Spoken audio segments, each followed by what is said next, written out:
The shadow of the snake covers the village, the fall of the two-headed god. Once upon a time, deep in the mountains of Yunnan, there is a place called Snakebone Village.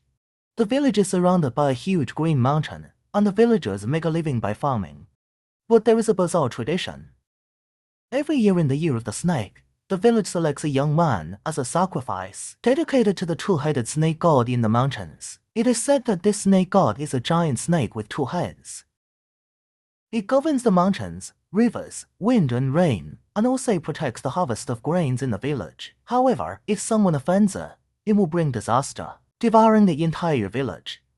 This custom has lasted for hundreds of years, and no one dared to defy it. In the spring of a certain year of the snake, the village selected a 16-year-old boy, Amin, as a sacrifice. Amin's family was poor, but his mother strongly opposed the decision. She cried and begged the village elders to choose someone else. But the elder shook his head and said, "This is the will of the snake god. No one can disobey it." In desperation, Amin's mother could only ask for help. Just then, a strange foreign girl came to the village. She called herself Kinking and carried a bamboo basket full of herbs.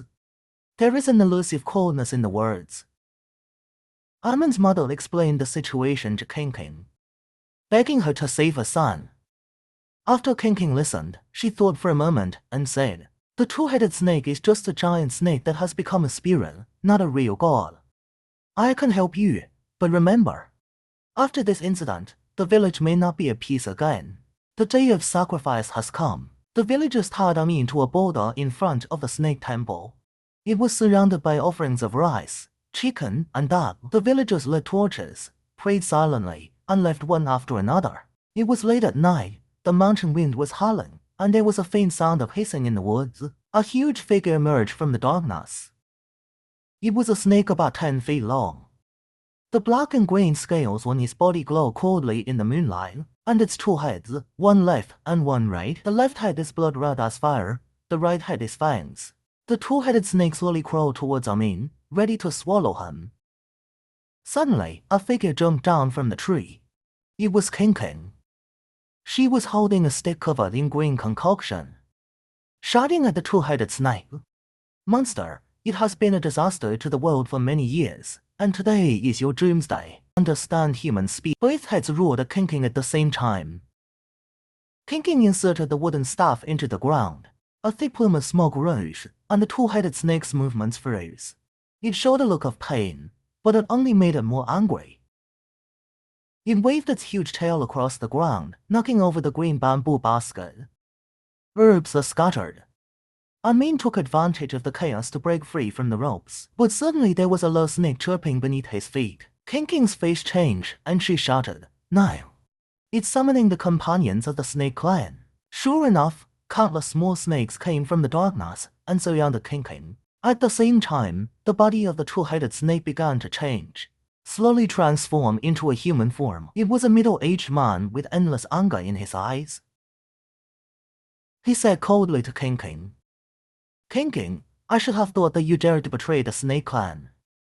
Amin was surprised to find that Kinking was also a member of the snake clan. As she fought the snake swarm, she said firmly, "Two-headed snake, you are a disaster to the world. I'll kill you today to save more people. Snake clan shouldn't be like this." She jumped to her feet and stabbed the knife into the two-headed snake's humanoid chest. The two-headed snake let out a shrill roar, and its body turned into blue smoke and dissipated, and the little snakes also dispersed and disappeared into the darkness again. Kinking fell to the ground, covered in blood.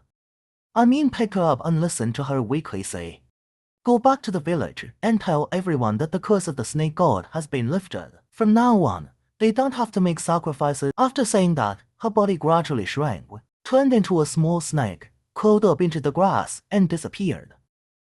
The villagers were relieved at first to learn that the snake god was dead. But soon there was a debate over the future of the village. Some people advocate the continued worship of the serpent temple for peace. Others think we should get rid of the tradition altogether. Finally, Amin's mother came forward and said, "The snake god may have protected us, but we cannot sacrifice for peace forever. Kinking exchanged her life for a new beginning for us. The village should learn to be independent in memory of Kinking." The villagers erected a stone tablet next to the snake temple, right Guardian King. From then on, the villagers no longer offered sacrifices to pray for peace. Instead, the serpent temple was converted into a nature blessing site. They learned to live with nature, even though life is no longer smooth sailing. But the village has never been attacked by a group of snakes. The legend of King has also been passed down from generation to generation in Snakebone Village, become a symbol of courage and kindness in the hearts of the villagers.